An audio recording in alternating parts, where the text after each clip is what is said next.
Hey, what's going on, guys? I'm back for another player interview today. Today, I'm going to be interviewing one of the best scorers in the entire country and one of the bounciest point guards there is in the NCAA right now.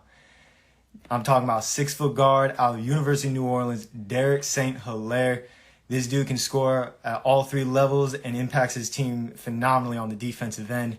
He's a great leader for his team, leading his team to the #1 seed in the Southland Conference standing so far.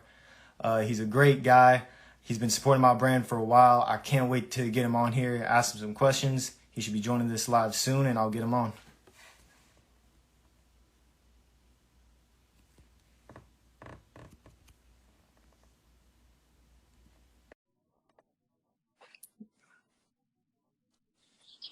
Hey, there we go, man. All right. My fault. Hey, you good, man. It happens. All right, so I mentioned it before. You guys are first in the Southland Conference right now. 9-0 win streak there. Starting off 6-0 in conference play. You yourself, 2-time player of the week already. You ranked just outside the top 10 in scoring at number 11 at 21 points a game. You have 5 straight games of 22 plus. Talk to me about so far this season, the accomplishments for both your team as a whole and yourself individually. How do you feel on those accomplishments so far? Team-wise, obviously, we wish we was undefeated. We ain't tripping too much off that loss because we still got like 7 more conference games to go. We feel like we're the best team. We feel like can't nobody really mess with us. So we plan on winning the whole thing. And then with me, I just been doing my thing. I just been out there hooping, and whatever happens, happen. I just happen to be hooping good, put the work in, and that's what happens. Absolutely, man. And that work shows. That work shows phenomenally. I mean, like I said, 5 straight games of 22 plus. I'm sure you're going to keep that streak going for sure. I mean, you've been a bucket getter for your team and for your whole career. You have 141 career threes so far. I mean, that's a lot of players don't even get to 100 threes in their career. And I mean, you're well over that and still going. You started your career off at Jacksonville State at the Division I level. Playing 2 years there, mainly came off the bench as that backup point guard role. Averaged like 7 points a game in 2019-2020 season. Talk to me about your time at Jacksonville State and how that really helped get you ready for the impact you're making now in New Orleans. It was cool. It was just I had a role there, so I just played my role. It just really helped me mature in the game of college basketball, and I knew that if I stayed there, I couldn't show how good I really was, so I had to get out of there. But you know, it was for a reason. I'm glad I went there, did my time, and got on. Yeah, they're now in the ASUN conference going against my team FGCU. So I mean, they were a really good program. You're turning into one of the star point guards. So I'm going to be completely honest. They lost a phenomenal guard in you, obviously. Facts. I mean, going to New Orleans for your grad season. You started off the season kind of in that same role, coming off the bench as that backup point guard, scoring 7-8 points here and there. You know, New Orleans fans, they knew of Damian Roster, they knew of Troy Green, the guys that have been there, and no one really knew the name Derek Saint Hilaire until one game against McNeese. I'm sure you know what I'm talking about. You came off the bench and scored 3 points, 7 threes. Do you remember that game at all? Yeah, I remember it. It was a home game, but I was really like I was doing my thing before that. It's just I had broke my hand a month before the season started, so that whole month, like leading up to the season, I didn't practice, and then our first game was BYU, and like I had practice for the first time in a month, like that shoot around day before we played BYU, so I had to get my rhythm and my momentum, like those first like 7-8 games or whatever it was last year, and then once I got that, we started rolling. Everybody was hooping, and I started doing my thing. Coming off the bench, starting it at that point, it didn't really matter to me because either way, I was doing my thing. I didn't care. Hey, well, New Orleans fans I can speak for all the New Orleans fans out there. We are happy that you gained that momentum for sure. After that, you were just on a hot streak. I mean, you averaged 12.3 points per game on the season as a whole. But in conference play, I mean, I'm pretty sure you averaged 20 plus during conference. Yeah, I think it was like 16, something like that. Yeah, it was crazy. It was absolutely insane. You're actually in your 6th year now of playing at the college level basketball.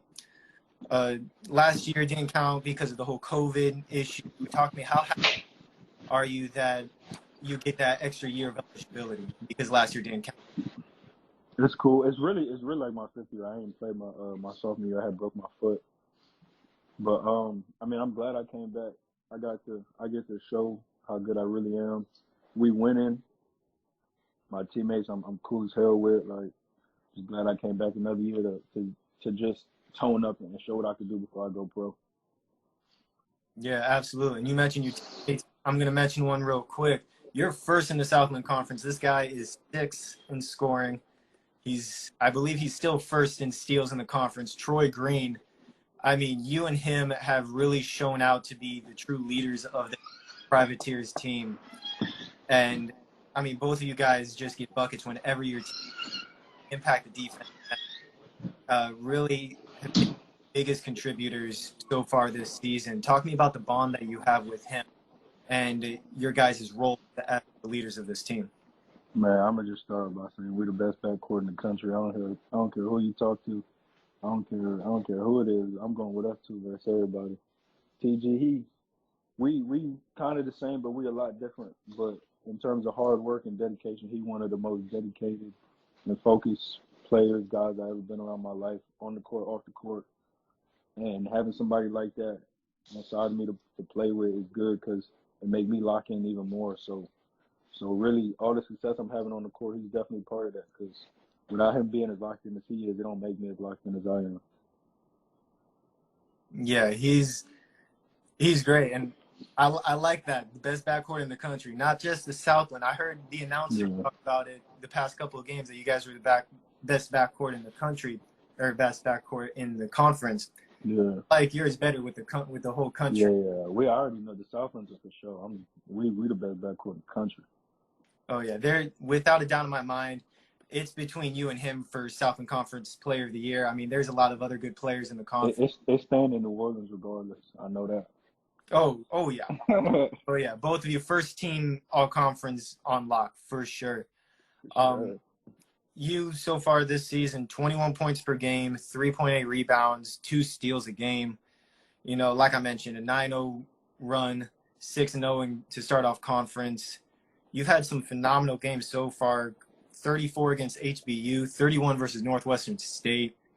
I mean, 20 plus points every single time you play a Power 5 conference schools. So you didn't start off you had to gain momentum last year, like you said. This year, momentum already, and you just went off with it. Talk to me about those big Power 5 games and how they've really helped get your team ready to be so dominant in the Southland Conference. We just, like, obviously in those games, we wanted to win. We didn't win, but they just got us ready because they were more physical. They were bigger. Guys were obviously a little better.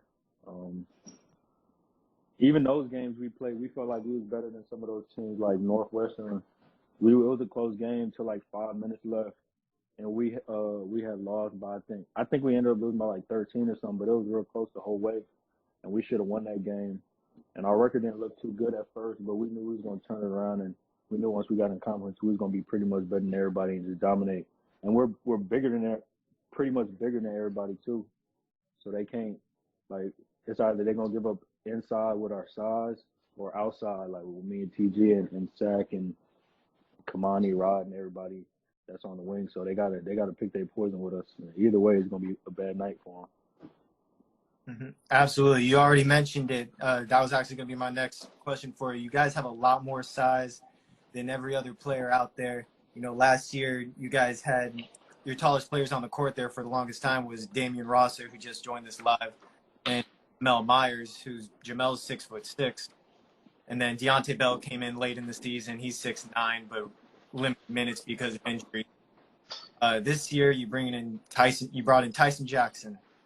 Simeon Kirkland, Deontay stepped up phenomenally. All of them are 6'9" plus. Talk to me about the impact that those bigs have really had. Man, they've been dominating. They compared to last year, what we had this year, like it's just it depends which big, like which way you want it. We got Sim, Tyson, Ja, Bell. We got a freshman DY. He don't play. People don't know about him. He's tough. No, we just got way too many.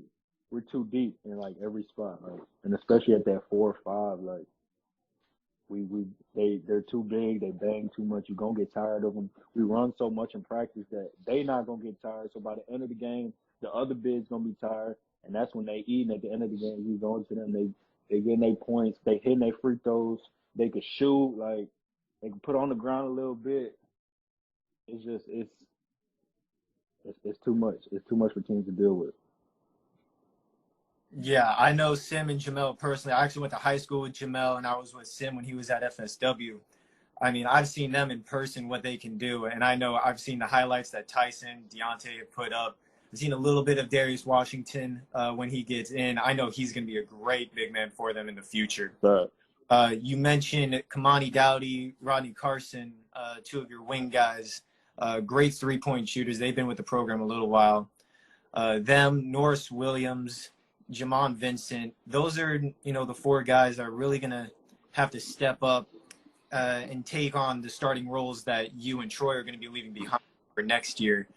Talk to me about those young guys and the potential that they have and what you see for them next.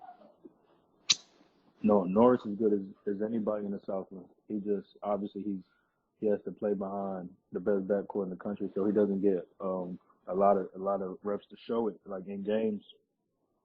And but nah, and like Turk, he's a beast. People from New Orleans know who he is. He comes through the lane. You better watch your head because he's gonna put one on you. And then Saki too, he'll be back next year to lead these boys. But I'm not even worried about them next year. They'll be all right. Them boys can hoop. They just gotta get the chance to show everybody that they can do it. Absolutely. Yeah, absolutely. Those guys are going to have a real good opportunity to step up next year, get some good playing time for New Orleans under Coach Schlesinger. You talked about Turk, driving the lane, dunking it on people's heads. You should know. You have a lot of experience with that. You had 3 highlight dunks that I thought all of them should have been on ESPN Top 10 played Corpus. I thought one of them was gonna make it. One of them might have. I don't know if it did, but I mean, I didn't really pay attention after like the first night. Yeah, I mean, went up. I mean, you had to self-out yourself. I don't know how you did that. I'm not even gonna lie. It was just kind of one of those things that kind of just happened. Like, I kind of do that and pick up a lot, but in the game, it kind of just happened. I don't really be thinking about it. I just kind of do it. Yeah, it was great, man. I mean, you're easily the best point guard in the country, in my opinion. Most definitely.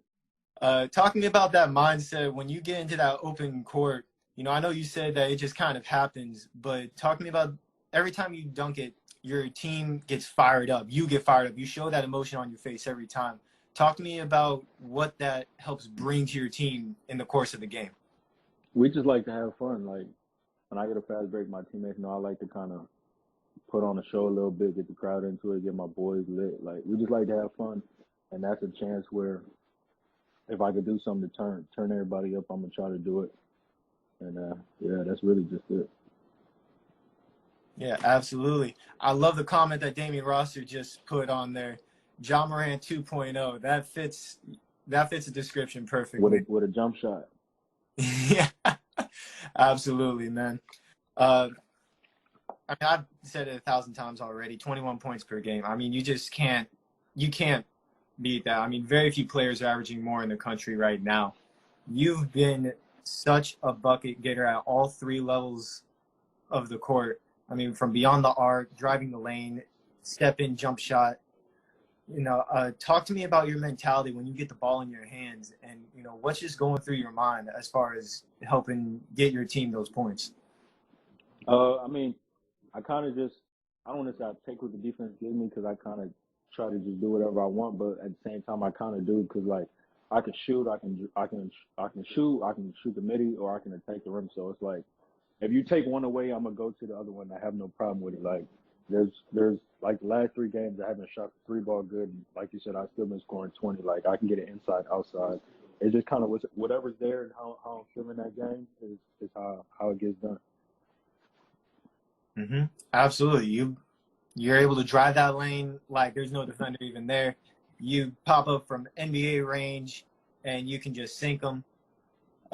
You did that really well, actually, in I think they call it the preseason tournament that they had. Yeah. Talk to me about that tournament. It's kind of a new thing that the Southland is really trying to start promoting, so other conferences start doing.